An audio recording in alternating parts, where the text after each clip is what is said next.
Graça e Paz Igreja, PG falando aqui, continuando o capítulo 5 sobre as alianças. No vídeo anterior, vimos a aliança das obras no Jardim do Éden, a condição, a queda, o resultado devastador de Adão como cabeça federal, arrastando toda a humanidade na condenação. A cena final de Gênesis 3 é de total desolação, o jardim perdido, a comunhão quebrada, a morte entrando no mundo, mas hoje vamos ver que Deus não ficou parado nem em silêncio. Ainda dentro do mesmo capítulo, ainda com o cheiro de queda no ar, Deus pronuncia as palavras mais esperançosas de toda a história da humanidade. Gênesis 3,15, o proto-evangelho. Pastor, Gênesis 3,15 é aquele versículo sobre a serpente e a semente da mulher, certo? Isso mesmo. Eu confesso que nunca entendi muito bem o que esse versículo significa. Pois é exatamente aí que vamos mergulhar hoje. E quando você entender o que Deus está fazendo nesse versículo, a Bíblia inteira vai ganhar um sentido completamente novo. Porque Gênesis 3,15 não é apenas um versículo, ele é a semente de todo o Evangelho. Então começa logo a explicação, porque para mim não faz muito sentido não. Gênesis 3,15 registra as palavras de Deus dirigidas à serpente. Porém, inimizade entre ti e a mulher, entre a tua descendência e o seu descendente. Este te ferirá a cabeça e tu lhe ferirás o calcanhar. Como eu disse, este versículo é chamado pelos teólogos de proto-evangelho, que em latim significa o primeiro anúncio do evangelho. É o evangelho em forma de promessa antes que Cristo viesse. E ele contém 3 verdades fundamentais. A primeira verdade: nós temos o descendente da mulher, que é Cristo, que vencerá a serpente, que por sua vez é Satanás. Veja, não é qualquer descendente. A gramática do hebraico indica um descendente específico, singular, único. Gálatas 3,16 confirma isso séculos depois, quando Paulo explica que a semente de Abraão, no singular, se refere a Cristo. Já em Gênesis 3,15, Deus está apontando para Jesus. A segunda verdade: a serpente fere o calcanhar, mas o descendente fere a cabeça. Veja, ferir o calcanhar é doloroso, mas não fatal. Já ferir a cabeça é mortal. Deus está anunciando que a serpente conseguirá machucar Cristo, porque a cruz foi real e o sofrimento foi real, mas Cristo vencerá com uma vitória definitiva, fatal para o inimigo. Se pararmos para pensar, a ressurreição é a ferida na cabeça da serpente. E a terceira verdade: aqui nasce em essência a aliança da graça, ou pacto da graça. Deus promete salvar pecadores não pelas suas obras, mas por meio de um redentor que viria. Essa promessa não fica apenas em Gênesis 3. Ela será desenvolvida, ampliada e enriquecida ao longo de toda a história bíblica, em Abraão, em Moisés, em Davi e, finalmente, na nova aliança de Jeremias 31 e Hebreus 8. Agora as coisas estão começando a fazer sentido.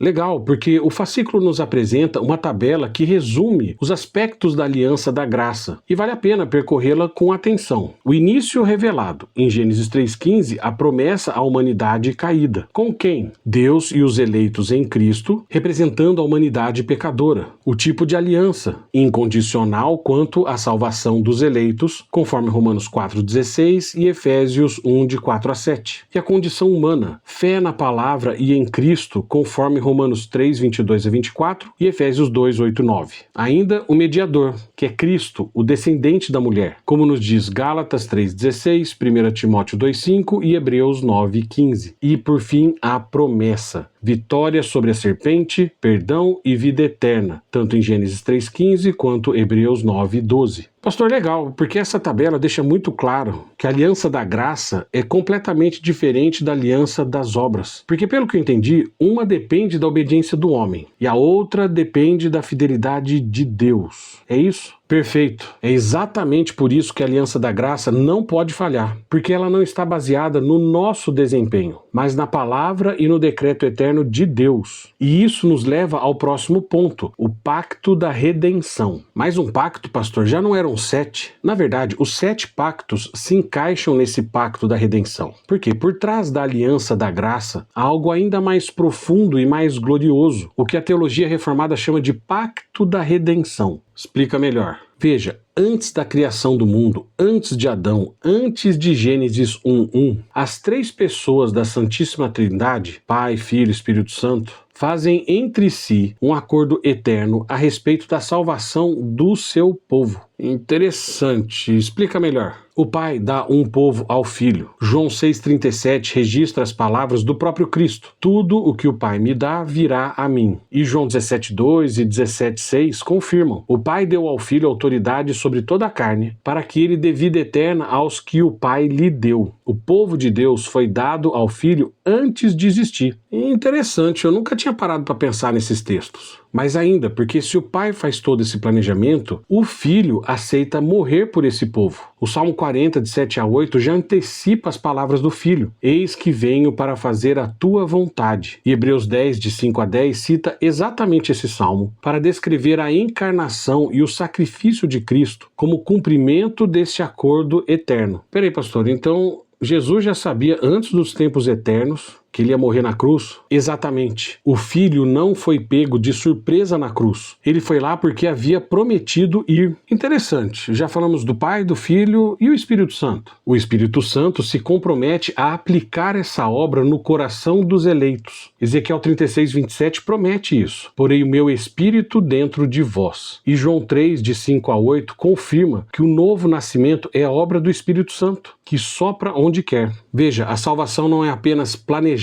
pelo Pai, ela é executada pelo Filho e ela é aplicada pelo Espírito no coração de cada eleito em cada geração. Poxa, pastor, que bonito, mas tudo isso para quê? Boa pergunta, e aqui está a consequência mais consoladora de tudo isso. A aliança da graça não pode falhar, porque ela está fundada no decreto eterno de Deus, não na emoção momentânea do homem. Efésios 1, de 3 a 7, Romanos 8, 29 e 30, descrevem o que os teólogos chamam de corrente dourada da salvação. Corrente dourada? Isso, uma ordem na qual as coisas acontecem nesse pacto de redenção. Que passos são esses? Segundo a Bíblia, primeiro nós somos predestinados, depois chamados, depois justificados, até que enfim seremos glorificados. Cada elo dessa corrente foi forjado no pacto da redenção, antes da criação do mundo. Puxa, pastor, que interessante. Eu nunca ouvi falar sobre isso. É por isso que nós estamos dizendo quão importante é a integração, porque eu tenho certeza que boa parte desse conteúdo você nunca ouviu falar. E é aqui que entramos então no terceiro ponto do nosso fascículo, e é de grande importância para entender como o Antigo e o Novo Testamento se relacionam, porque há uma só aliança da graça, mas duas administrações, por assim dizer. Eu vou explicar rápido aqui, mas se você quiser uma explicação mais profunda, a Confissão de Fé de Westminster mostra isso no capítulo 7, parágrafo 6. Então, no Antigo Testamento, a aliança da graça foi administrada por promessas, profecias, sacrifícios, circuncisão e Páscoa. Ah, é, pastor? Onde é que está isso na Bíblia? Hebreus 10, versículo 1, nos diz que a lei era a sombra dos bens futuros. E Gálatas 3,24 afirma que a lei era um aio, quer dizer, um pedagogo, um professor, para nos conduzir a Cristo. E o que isso quer dizer? Quer dizer que tudo no Antigo Testamento apontava para Cristo que haveria de vir.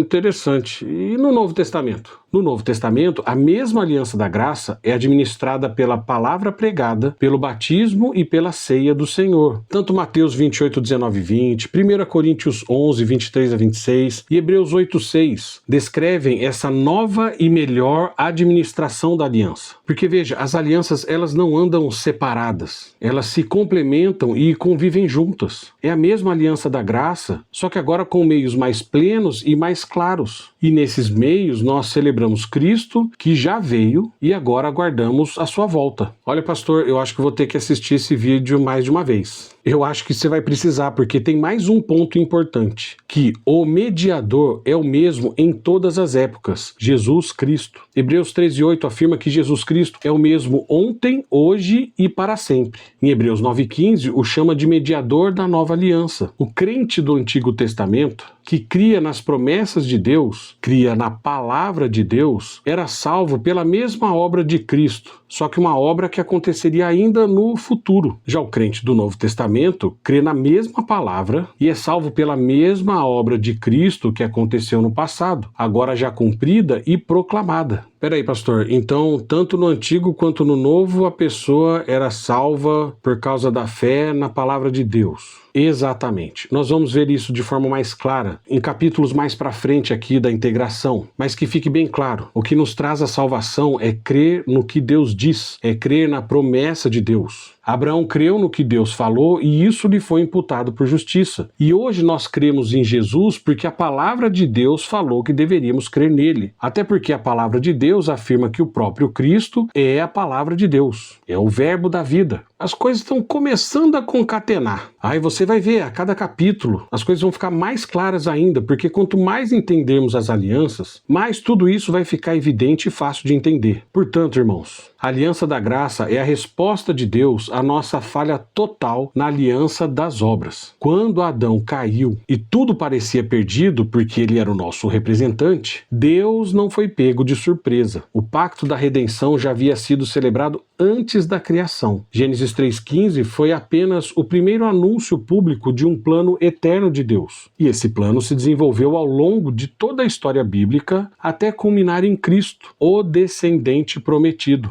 que pisou na cabeça da serpente e nos deu a vida eterna. Então Adão foi o nosso representante quanto ao pecado e Jesus é o nosso representante quanto à salvação. É isso aí, você está começando a entender. Poxa, pastor, legal, porque agora quando eu leio o Antigo Testamento, não vejo mais um Deus diferente do Novo Testamento. Porque eu achava que o Deus do Antigo Testamento era muito malvado e o Deus do Novo era mais bonzinho. Mas agora eu consigo ver o mesmo Deus, o mesmo Cristo, a mesma aliança da graça, tanto no Antigo quanto no Novo. Exatamente. Embora sejam duas administrações diferentes, mas o propósito é o mesmo. Deus quer ter um povo só para si e ele vai salvar esse povo do seu pecado. Então guarde bem isso. Um Deus, uma aliança da graça, um mediador, um só povo. Guarde bem isso. Um só povo. E nos próximos vídeos vamos ver como todas as alianças específicas da Bíblia se encaixam nesse grande plano de redenção. Fique atento, porque na nossa igreja só vai para o inferno quem quiser. Então,